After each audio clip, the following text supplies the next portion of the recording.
yaitu ke-32, yang mana diriwayatkan dari Abi Sa'id bin Malik Sinan al-Khudri. Rasulullah ngendika dipun Rasulullah, la dororo wa la diroro. Hadis yang pendek sekali, yang mana artinya tidak ada bahaya, tidak ada bahaya atau tidak ada kemadharatan kepada, jangan engkau bikin kemadharatan kepada orang lain, jangan bikin bahaya kepada orang lain. Maka di dalam tafsirnya yang dimaksud la dororo wa la diroro, la yaduru akadukum ghairuhu, jangan kau membahayakan kepada orang lain di antara salah satu kamu kepada orang lainnya, membahayakan atau maldoroti kepada orang lain. Jika engkau dimaldoroti kepada orang lain, maka maafkanlah, karena itu bentuk takwamu kepada Allah Subhanahu wa ta'ala. Jika engkau tidak mampu, maka balaslah dengan apa yang telah dimaldorotkan orang lain kepadamu, sama dengan maldorotmu kepada orang lain, jangan lebih.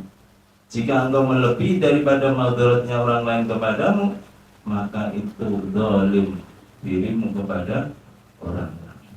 Jadi sedikit sekali yang hadis penjabarannya, jangan kau membahayakan kepada orang lain. Yang dimaksud bahaya di sini diantaranya ialah baik itu bentuk ibadah maupun muamalah yang lain. Walaupun itu bentuk ibadah. Seperti contoh di zamannya Rasulullah SAW, ada seorang laki-laki ini, dia membawa unta 2. Pas waktu sholat, untanya ini diletakkan dulu. Dia sholat di masjid, bertanya kepada salah satu makmumnya, siapa yang imami? Dijawab oleh sahabat ini yang lain, yang imami ialah sahabat Mu'adz bin Jabal. Setelah sholat, dia masuk di masjid menjalankan sholat makmum kepada imam sahabat, yaitu Mu'adz bin Jabal. Ternyata sahabat Mu'adz bin Jabal ini ketika sholat, rakaat yang pertama yang dibaca setelah Fatihah yaitu surat Al-Baqarah. Rakaat yang kedua yang dibaca setelah Fatihah surat An-Nisa. Panjang-panjang satu. Akhirnya pun seorang rojo, seorang laki-laki ini, dia membawa unta 2 dagangannya, belum nyampe ke rumah. Karena waktu sholat dia berhenti sholat jamaah dengan sahabat Mu'adz bin Jabal ini. Akhirnya dia mufarokoh, keluar daripada jamaahnya, mufarokoh sendiri, sholat sendiri, mufarokoh. Setelah selesai sholat, salah satu makmum ini wadul atau memberitahu kepada sahabat Mu'adz bin Jabal ini, ya Mu'adz bin Jabal, tadi ada orang laki-laki yang ikut sholat kepadamu, tapi dia mufarokoh, keluar daripada jamaah. Maka dijawab oleh sahabat Mu'adz, dia itu adalah munafik. Ternyata didengar oleh seorang rajul tersebut, dia dikatakan munafik, tidak terima. Akhirnya dia menyampaikan ini kepada Rasulullah Sallallahu Alaihi Wasallam. Disampaikan kepada Rasulullah. Akhirnya sahabat Mu'adz bin Jabal ini dipanggil oleh Rasulullah, dipanggil di sidang oleh Rasulullah. Oleh Rasulullah ditegur, bahkan dimari oleh Rasulullah. Rasulullah mengatakan, afatanun anta ya Mu'adz wa awafatanun anta, kamu itu mengeluarkan agamanya seseorang daripada agama Islam ya Mu'adz.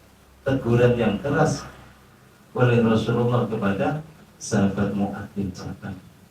Kamu ini membahayakan, bahkan akan mengeluarkan agamanya si rajul ini daripada agama Islam.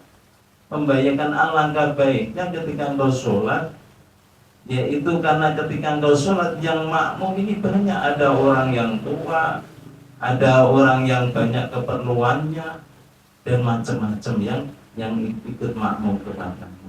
Maka alangkah baiknya yang kamu baca setelah Fatihah yaitu sabikis apa walaili idza saja, itu surat-surat yang mana itu tidak membahayakan atau tidak madharati kepada makmum-makmum yang lain.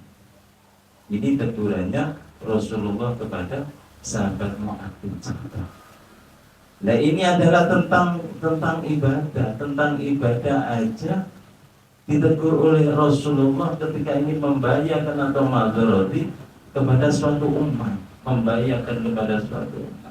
Karena napa wong akeh jamaah iki nek sing kepengin ndang cepet-cepet no pasar atau keperluan yang lain sehingga tengriku akan membahayakan atau madharati kepada jamaahnya ketika dipanjang-panjangkan dalam membaca sholat. Ini bentuk ibadah aja sudah ditegur oleh Rasulullah, apalagi bentuk muamalah yang lain. Yang kedua ialah apabila engkau dimadharati kepada orang lain, alangkah baiknya kau maafkan madharatnya orang lain kepadamu, karena itu bentuk takwamu kepada Allah Subhanahu wa ta'ala. Ini bentuk ketakwaan. Ketika engkau dimadharati kepada orang, kok mampu kau memaafkannya, maka apa yang telah diriwayatkan oleh satu sahabat, yaitu zamannya Rasulullah, ketika itu sahabat Abdullah bin As, Amr bin As, Abdullah bin Amr bin As. Ketika suatu saat niku Abdullah bin Amr bin As niki nanti mireng datang Rasulullah mengendikkan, ya Abdullah bin Amr bin As, ketahuilah orang yang datang di masjid dari pintu inilah, itu dialah penduduk surga. Akhirnya penasaran sahabat Abdullah bin Amr bin As. Penasaran, ternyata yang datang ini orang tua dengan membawa sandal ini dicangking. Berdatang masjid, ternyata 3 kali Rasulullah mengatakan kepada Abdullah bin Amr.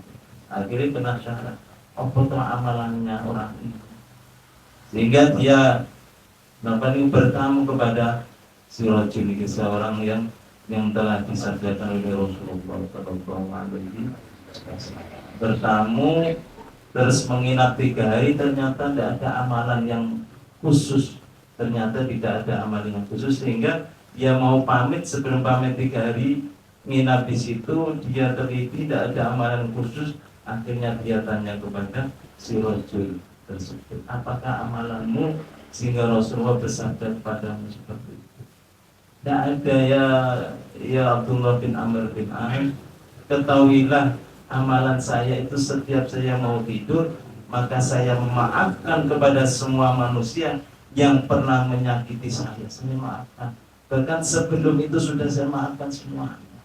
Dan ternyata itulah sehingga dia disabdakan oleh Rasulullah termasuk penduduk surganya Allah Subhanahu wa ta'ala. Sehingga tidak mampu. Yang ketiga, seandainya engkau tidak mampu untuk memaafkannya, maka engkau boleh membalas, tapi dengan balasan yang mana orang itu madharati kepadamu. Jangan sampai lebih. Kalau lebih daripada itu, maka engkau adalah zalim kepada saudaramu yang lain. Alhamdulillah, sedikit mudah-mudahan manfaat barokah, bisa menjadi muhasabah kita, menjadi ilmu yang manfaat barokah. Kirang langkung nyuwun agung pansani dina syuratul mustaqim. Wassalamualaikum warahmatullahi wabarakatuh.